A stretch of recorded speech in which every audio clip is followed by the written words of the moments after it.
Polisi sudah menahan dan menetapkan 3 orang tersangka dalam kasus minta jatah proyek yang dilakukan oleh Ketua dan Wakil Ketua Kadin di Cilegon, Banten. Ketiganya terbukti meminta jatah proyek hingga mengintimidasi perusahaan asing. Lantas apakah sanksi pidana cukup untuk memberikan efek jera kepada para preman kakap ini? Kita bahas bersama advokat penegak hukum anti terorisme Daniel Huta Barat dan kriminolog Universitas Indonesia Adrianus Meliala yang akan bergabung tentu bersama kita. Bapak-bapak, selamat petang. Selamat petang. Baik, saya ingin ke Mas Daniel terlebih dahulu. Mas Daniel, 3 orang sudah ditetapkan sebagai tersangka. Apakah ini akan memberikan efek jera? Ya, begini, permasalahannya sebenarnya masalah premanisme ini yang terjadi saat-saat ini, belakangan-belakangan ini, adanya pergeseran dari perilaku premanisme yang bersifat tradisional, kemudian dia bermetamorfosis menjadi premanisme yang membentuk secara keorganisasian. Mereka sudah membentuk lembaga-lembaga yang kemudian dia berlindung di dalam naungan apa yang disebut dengan ormas. Ormas itu memang benar memiliki payung hukum yakni Undang-Undang Ormas. Nah, tapi permasalahannya banyak kejadian-kejadian yang saat ini yang menggunakan payung hukum ormas tidak ditindak. Nah, saat ini saya jujur aja mengapresiasi dari tindakan Kepolisian Republik Indonesia yang melakukan berbagai tindakan-tindakan untuk melakukan tindakan-tindakan seperti melakukan sweeping dan kemudian sekarang ada penangkapan terhadap perbuatan-perbuatan pemerasan. Menurut saya ini tindakan yang cukup bagus di awal, tetapi kemudian apakah ini akan menjadi suatu pressure kemudian? Saya rasa ini nanti ditingkatkan lagi nanti di kejaksaan dan di pengadilan untuk dapat dihukum secara berat terhadap preman-preman yang mengganggu stabilitas ekonomi. Oke. Demikian menurut saya. Terkait dengan efek jera ini menarik karena kalau kita lihat videonya, gestur dari para terduga pelaku ini cukup intimidatif pada saat melakukan dalam tanda kutip pemerasan. Kita lihat dulu videonya Mas Daniel dan juga Pak Adrianus.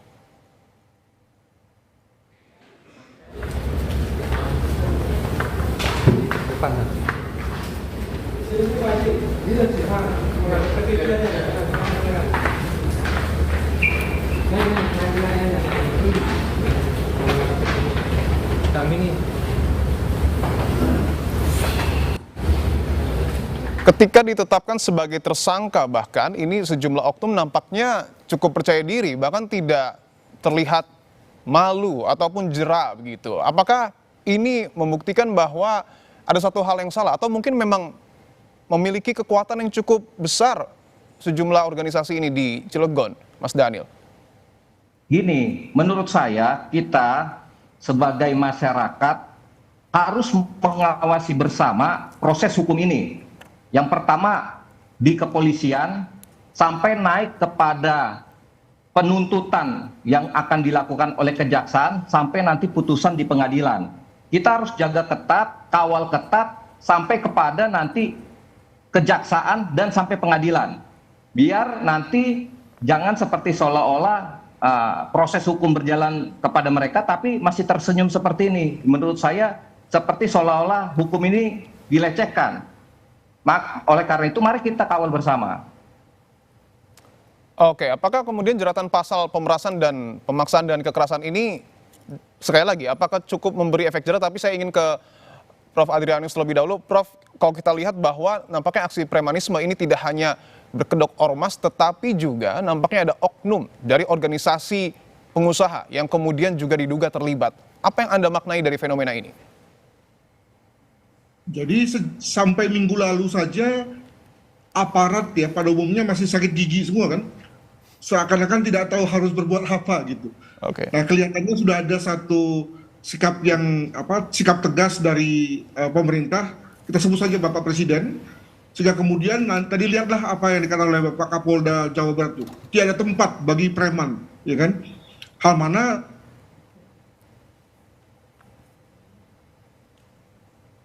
lalu itu belum ada kata-kata seperti itu. Demikian yang dilakukan satu aksi maka segera kelihatan bahwa ternyata yang dihadapi memang bukan hanya para pelaku preman yang meminta uang parkir, uang uang THR gitu ya, tapi juga para preman yang berdasi, yang bersafari, yang turun naik mobil dan keren seperti halnya terlihat di tayangan di Banten ini gitu. Dan ke depan dengan makin kepolisian dan pihak-pihak lain makin gaspol ya terkait dengan hal ini, juga akan makin kelihatan bahwa jangan sampai jangan kaget misalnya kalau kita misalnya menemukan orang-orang yang yang sama sekali terlihat alim, terlihat bijak dan seterusnya, tapi lalu melakukan hal-hal yang kemudian cocok dengan frame tentang premanisme tadi. Nah, tinggal kemudian sampai sejauh mana kita berani melakukan gaspol ini, karena tadi betul seperti kata Mas Daniel Huta Barat bahwa ini sudah merasuk, sudah meluyak, dan bukan hanya dilakukan oleh orang-orang yang ada di jalanan, tapi juga sampai pada kalangan yang lebih elit. Demikian, Mas. Saya ingin tegaskan lagi, artinya apakah kemudian oknum-oknum yang kemudian terlibat ini, karena kalau kita lihat dari videonya kan cukup banyak ya, tidak hanya oknum Kadin Cilegon, tetapi juga ada sejumlah pihak. Apakah ada korelasi, hubungan antara organisasi pengusaha dengan ormas? Bisa saja tidak, tapi kan kita bicara mengenai value nih. Ide bahwa karena saya merasa besar, merasa kuat, merasa punya legitimasi, maka saya bisa melangkahi proses, bisa tidak mau mengikuti aturan, bisa melenceng dari ketentuan, dan itu kan sebenarnya semangat preman kan, gitu, semangat untuk anti ketentuan, anti hukum gitu. Dan ternyata bukan hanya orang-orang yang level bawah yang kita sebut saja sebagai tadi ya kebanyakan adalah anggota ormas, tapi juga pihak-pihak lain yang kemudian sama-sama sepakat dengan hal itu. Ke depan misalnya kita akan melihat ya bahwa para pengendara mobil ya yang berugal-ugalan di jalan itu juga bisa kita katakan sebagai preman juga nanti. Lihatlah nanti ya, ketika nanti kita masuk dengan entry point tentang premanisme, maka ini akan masuk kemana-mana dan akan banyak pihak yang kemudian diambil ya atau diamankan gara-gara itu. Nah, tinggal kemudian kita sendiri bisa nggak menahan bola itu ya, atau bisa nggak mau membatasi bola itu sehingga kemudian tidak terlalu jauh dan kita hanya sampai pada preman yang tadi menggunakan kekerasan dalam arti fisik ya, sehingga kemudian dapat dikenakan pendekatan pidana. Demikian. Oke, saya ingin ke Mas Daniel. Mas Daniel, kasus Cilegon ini kan terungkap karena videonya viral. Lalu bagaimana kemudian pihak kepolisian ini menangkap preman kakap lainnya yang tidak viral? Ya, oleh karena itu kita butuh penyidik yang cerdas. Penyidik yang menggunakan hak-haknya sesuai dengan Undang-Undang Hukum Acara Pidana itu untuk melakukan penindakan-penindakan kepada pihak-pihak oknum-oknum premanisme untuk melakukan penegakan hukum. Oleh karena itu, saya minta para penegak hukum jangan main-main terhadap proses-proses penegakan hukum ini. Tidak boleh itu ada suwon-suwon, tidak boleh ada main-main mata, ya langsung aja gitu. Jadi jangan sampai seolah-olah karena ada tadi kan matanya terlihat sekali, seolah-olah dia itu punya channel yang kuat. Saya minta kepolisian tindak tegas, kemudian berkasnya segera dirampungkan, kemudian dilimpahkan di kejaksaan, dan jaksa harus menuntut secara maksimal. Karena apa? Karena ini merupakan sangat bertolak belakang dengan program pemerintah yang ingin ekonomi itu tumbuh dengan baik. Oleh karena itu kita menjaga investasi. Dan kemudian di pengadilan harus segera dibuktikan oleh jaksa yang nanti akan bersidang bahwa memang dia benar-benar bersalah melakukan pemerasan. Sehingga penegakan hukum itu benar-benar kita rasakan. Saya rasa seperti itu. Itu kan untuk tataran di lapangan, artinya preman-preman kakap. Tapi kalau tadi kita bicara soal pernyataan Prof. Adrianus yang menyebutkan bahwa nampaknya ada juga oknum-oknum berdasi dalam tanda kutip yang kemudian mungkin saja terkorelasi dengan ormas-ormas ini. Tanggapan Anda bagaimana? Perlu nggak ini diselidiki juga? Itu penting sekali, makanya seperti yang saya bilang, bahwa sebenarnya preman ini sudah bertransformasi dari preman yang tradisional menjadi preman yang sebenarnya udah menggunakan kerah putih. Dia berlindung di bawah undang-undang ormas. Dan saat ini pemerintah jarang sekali menggunakan undang-undang ormas itu untuk melakukan teguran-teguran terhadap ormas-ormas yang disalahgunakan oleh oknum-oknum preman ini.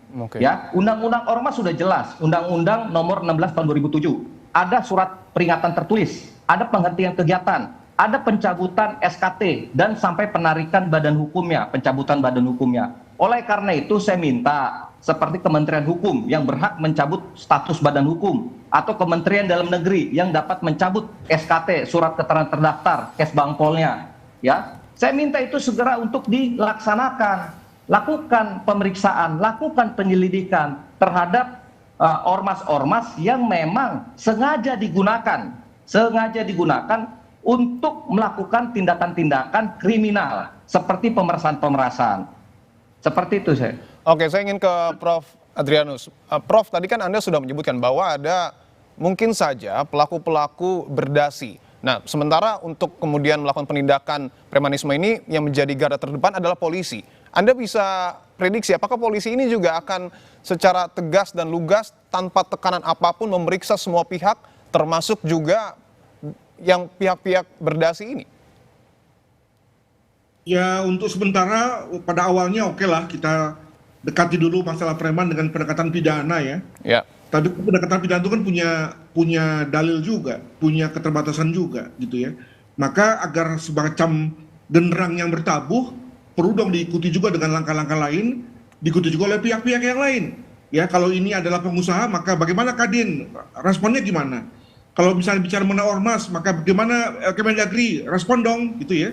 Aktifkan dong undang-undang ormasnya dalam rangka menertibkan. Jadi dengan kata lain tidak hanya diserahkan pada polisi saja, karena di polisi pasti pakai pendekatan pidana yang pendekatannya adalah bahwa harus jelas segitiga antara pelaku, korban, dan alat bukti, kan gitu. Jadi kalau misalnya itu udah, nanti ujung-ujungnya kemudian mental di pengadilan sendiri yang akan kecewa. Baik, Prof. Biasanya ada bahasa mediasi ketika polisi sedang melakukan penyelidikan ataupun penyidikan. Ini baiknya tidak perlu ada mediasi lagi atau langsung tegas saja ke ranah pidana?